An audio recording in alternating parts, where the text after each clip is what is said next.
Добрий. Ви звідки будете? Клятий москаль з Москви. А ви звідки? А я клятий москаль з Ростова. А тут я смотрю, бюстик Сталина стоит и российский флаг. Думаю, как это хреново сочетается. Блин, а у меня он не показывает, понимаете, в чем дело? Почему? Нормально покажу державность, государственность показывает. Я специально убрал, чтобы так вот, думаю, Сталина видно, а флаг нет. А у вас видно, да? Видно, с вас шире сейчас это экран идет. Видно. Блин. Нет, это, в принципе, нормально.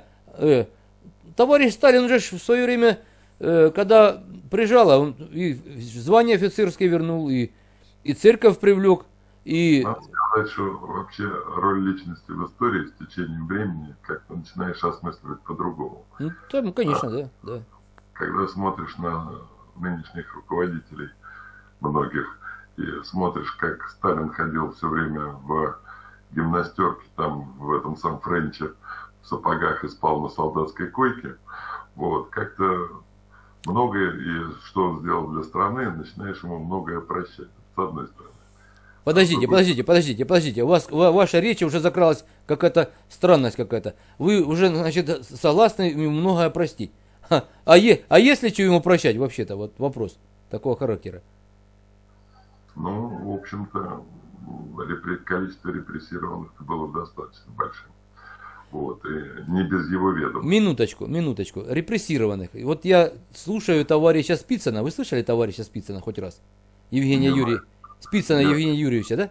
Ассоциативно я его не могу так вспомнить. Так что не могу сказать, слышал или нет. Он преподаватель, он, значит, закончил Московский педагогический институт на факультете истории. А потом, значит, был консультантом, ректором МГУ, тоже насчет этого дела. Ну, сейчас ведет довольно-таки общественную деятельность, такую вот, исторические книги пишет. И ролики часто, вот, знаете, вот здесь такая Аврора, например, радиостанция «Маяк» его приглашают, постоянно приглашают, День радиостанция приглашает, он там выступает. Ну, а там же, знаете, на радиостанциях не только сейчас, раньше, как за кадром в радио болтают, сейчас еще съемки идут. Так я вот вам скажу честно, я что-то, начинаю сомневаться в том, что действительно, во-первых, эти репрессии были, потому что он, ну, по его данным, а он работает в архиве, раскулачили всего, что 80 тысяч дворов, ну, подворье, семей. Да, конечно, даже если бы раскулачили одного, да, невинного, там, или какого там, ну, винного, невинного, ну, начинаешь переосмысливать, кто такие кулаки. Вот для вас, кто такие кулаки? Ну, честно говоря, я так понимаю, что это крепкие крестьянские хозяйства были. Нет. Я вот с вами немножко не согласен. И даже Спицын, мне кажется, я с ним в этом вопросе не согласен. Дело все в том, вы смотрели фильм под названием «Вечный зов» Кафтанов? Вот это вот образ настоящего кулака. Он дает товарное зерно, но он нещадно эксплуатирует своих наемных рабочих, ну, рабочих в смысле крестьян, которые не имеют права обрабатывать свою землю и не имеют права кормиться на своей земле. И вот человек работает целый год, даже не за трудодни, трудодни это форма учета, как говорится, коэффициент учета рабочего участия труда. Вот. И он, значит, грабит этих людей. Вот это крепкий человек. Мало того, что он куда пойти бедному человеку для того, чтобы стать середняком? Кстати, середняцкие хозяйства в начале 20-х годов стали сильно размножаться, повышаться в своих количествах. Мой дед, и один, и второй, они были середняками. У них было своя тягла, были быки, были лошади, было все. Но их что-то никто не кулачил. А кулачили кого? Кулачили того, который бедный человек хочет стать середняком, им нужно раскрутиться. Для раскрутки нужно взять кредит. Кредит в банке, там, например, банка уже нет, правильно? Вот. Да кто даст ему нищему, несчастному? Он идет своему человеку наподобие Михаила Афанасьевича, да, или как его там, Кафтанова, берет у него деньги, он на эти деньги покупает какую-то беду, хорошо, если, ну, там лошадь он прикупает, хорошо, если эта лошадь на следующий год дала приплод, а потом начал он работать, прикупил быков и пошел в рост. А если эту лошадь, предположим, задрали зимой волки, а волки в наше время, там маманя рассказывала моя, были волки страшно, невозможно было выйти до ветру. Ну, вы знаете, мы сейчас же как на Украине ходим до ветру на дырке, так и в деревне ходили. Невозможно было выйти в туалет, волки могли задрать. И вот залез волк, задрал лошадь, все, лошади нет, работать нечем, долги есть. И этот, который человек давал долг, он и есть кулак. Он опутал своими кулацкими сетями, щупальцами, опутал буквально все село, всю деревню. И вся деревня ему должна, и вся деревня бесплатно. Да, он дает товарное зерно, но каким образом, какой ценой? Ну, если развивать ваше рассуждение, то я тоже являюсь кулаком. Дай Бог вам здоровья. Вот, потому что много лет назад создал вместе с друзьями фирму. Угу. Сначала работали сами, потом начали нанимать наемных работников. И в конце концов фирма выросла. И теперь я получаю в несколько раз, значительно больше, чем мои наемные сотрудники. И получается, что я жирую за их счет. То есть меня тоже надо раскулачивать. Нет, все зависит не от того, как вы жируете. Вы можете жировать, потому что вы фирму организовали. Вы можете жировать, потому что вы... Чем отличается ситуация с кулаком? Ситуация заключается с кулаком в том, что вы не даете деньги в рост. Даю. В рост. Когда у меня сотрудники просят кредиты, я им даю поставки ниже, чем банки. Ну вот видите, значит вы уже не кулак. Значит вы даете даже меньше, чем в банке. Вы даже даете, вы сейчас сами признались, вы даете кредит меньше, чем в банке. Раз. В банке они могут получить и без меня. Да, я понимаю. Почему без вас? Вы обязаны ему, если ваш сотрудник, вы обязаны ему дать форму 2 НДФЛ, для того, чтобы процент в банке был меньше. А в 2 НДФЛ показывать нельзя, если вы работаете по-честному. По-чистому. Я по-честному работаю, у меня белая зарплата. Вот, замечательно. Вы, значит, можете дать 2 НДФЛ, и он в банке получает кредит буквально за минимум. Если получает, он может получить под 14, сейчас 15%. У нас он может получить под 8%. Я скажу честно, я с кредитами уже давно не связываюсь. Ну, это не самое главное. Понимаете, в чем? Ваша цель какая? Ваша цель работать, дать работать другим и это называется симбиоз. Это называется симбиоз в животном мире или в растительном мире, называется симбиоз. Взаимовыгодное существование, да? А у кулаков разве не так? А у кулаков нет, там совсем другой вопрос. Ему нужно загнать человека, я знаю, таких у нас даже сейчас есть. Ему нужно загнать человека в долги. Вот, я сейчас расскажу. Вот товарищ у меня работал, он живет на селе, у меня пасека в деревне. Я уже сказать честно, уже старый. Мне уже ничего не хочется. У меня пасека, я работаю охранником. Отработал сутки, трое дома, отсыпайся. Отличная работа, сладкий сон, просыпаться не хочется. Я уже ничего не хочу. Ага. И вот в той деревне, где у меня, значит, пасека, рассказывает мне один паренек. Он работал на тракторе у одного фермера. Работал. Приходит осень, фермер и говорит: Славик, не урожай случился в этом году. Где тут денег пролетело? Давай ты еще годик поработаешь, а тебе на следующий год.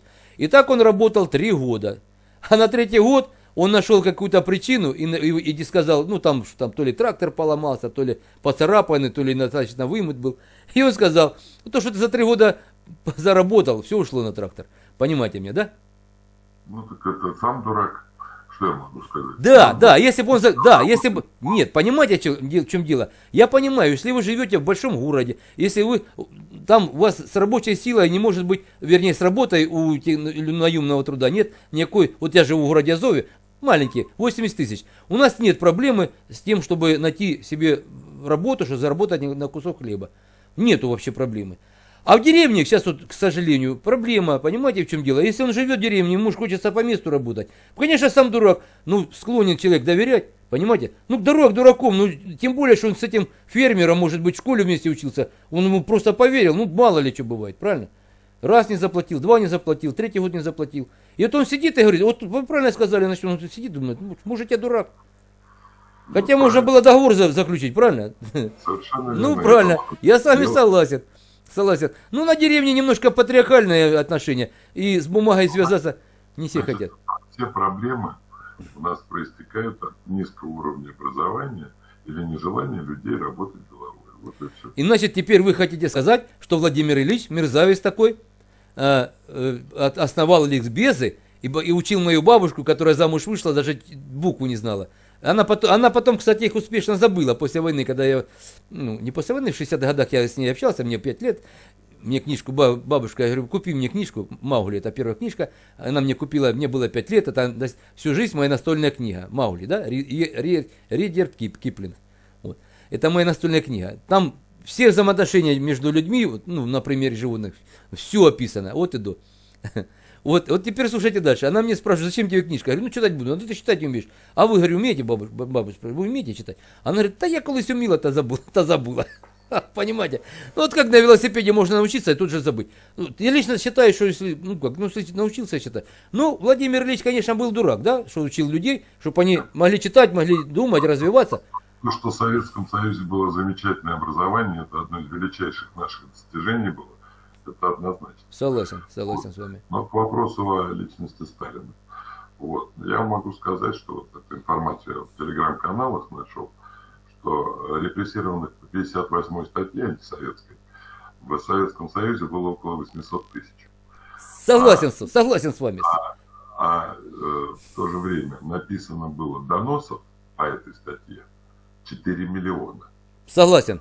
То есть фактически получается только каждого пятого брали по тем доносам, которые писали его же друзья. Вы заблуждаетесь. Вы заблуждаетесь. Вы слышали про такого великого нашего космического изобретателя Королева? Ну, я знаю, что он сидел. 23 доноса он лично написал на своих сослуживцев, которые хотели подсидеть его. В то же самое время писали на него. И их арестовали весь круг. Ну а как он сидел? Вы знаете, как он сидел?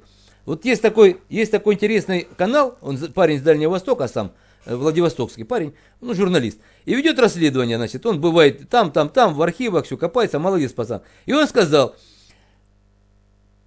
Королева привезли на Колыму на последнем пароходе, и который из Ванинского порта вышел.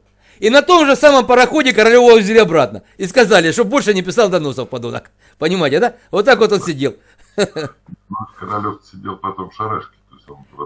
Нет, после того, как его освободили, он в Шарашке не сидел. А в Шарашке сидел Туполев. Туполев за что сидел? Знаете, за что сидел? Ну, я вам сейчас расскажу. Товарищ Сталин, вы помните, да, тяжелые годы, голод 32-33 год. И в это время как раз начинается развитие авиации. Яки, лаги стали делать. Ну, казалось бы, да, ну, у нас страна еще, конечно, не совсем развита экономически, не экономически, я имею в виду технически, вот, индустриально. Ну, не хватает двигателей на самолеты. И посылает товарищ Сталин вместе с Торгсин, торговля, не Торгсин, а как же называется, Внешторг, посылает на закупку авиадвигателей в Америку. Там он встречается с американцем, фамилию забыл, это и не важно. Этот американец ему говорит, слушай, не будь лохом. Давай я тебе сейчас вот есть двигатели подешевле. Да, мы напишем, что не подороже. Ты эти двигатели купишь, 10% отката, и все будет нормально. Он эти покупает двигатели поганые, заведомо зная, и в обход, кстати, это Внешторгу, закупать двигатели, привозит в Россию, говорит, товарищ Сталин, я купил. Начали ставить, выступает Рычагов, совещание, значит, нашей авиации в Москве происходит, и товарищ Сталин говорит, что-то, говорит, слишком часто падают наши летчики. А Рычагов, тогда был нарком авиации, говорит, ну, в смысле, военной-то авиации, говорит, товарищ Сталин, вы заставляете нас летать на гробах. Понимаете? Казалось бы, Сталин виноват? Нет. Он дал деньги на закупку? Нет. Рычагов виноват? Нет. Ну, нормально летчики должны летать. Должны летать на нормальных двигателях. А Туполев сидит и в усы смеется. Ну, раскопали, и вот за это его и посадили. Вот, казалось бы, его за это расстрелять надо. Но как он великий конструктор, изобретатель самолетов, Туполев. Я сомневаюсь в этой истории, но, блядь. Потому что Туполев разрабатывал свои движки. Да, ну подождите, это было уже когда он занимался гражданской авиацией после войны. Он, пожалуйста, вел, бежал. Да, после войны разрабатывался движки туполевские. Ну, был товарищ, может, слышали, Бережков, он работал, это не Туполев разрабатывал. Было специально, есть, как говорится, есть двигатели, есть конструкторы планировок, есть, которые сочиняют. Так что Туполев сам-то не разрабатывал эти двигатели. Была, конечно, фирма у нас в России, в Советском Союзе, которая занималась своими двигателями. Не все ж на американских, да? Но первые самолеты, да, мы закупали двигатели в Америке. Вот так. В 30-х годах, я имею в виду. А мужик, короче, дрыснул. Может быть, я то, что не дал ему слова сказать. Так я вроде он меня не перебивал. Я заканчиваю, он говорит, я не перебиваю. Он заканчивает, я начинаю. Ну, вроде как все прилично было. Зря, конечно, зря. Нормальный мужик, с ним можно было побалакать. А насчет 58 статьи я хочу сказать, так? Вся 58 статья, она ж не вся политическая. Кстати, по 58 статье шли и фальшивомонетчики, и бандеровцы, и могли даже воры попасть. Самые отъявные воры и негодяи. Там, не знаю, 10% из всех 58 статей, кто шел, были там, кто за анекдот сел, кто... Ну, троцкисты, конечно, не все были по 58 статье, как ни крути. Так что 58 статья, он мужик говорит, по 58 там у нас 800 тысяч сидело, да, за 30 лет. За 30 лет управления Сталина 800 тысяч. В это время в США сидело 300 тысяч каждый год сажали. Ну да, у них там сидело, политической статьи не было, 58-й. Была другая статья, какая разница? Была. Так что нас обвинять товарища Сталина вряд ли получится, да? А если негодяи поливают его, значит, я 100%. Вот я себе принял такой.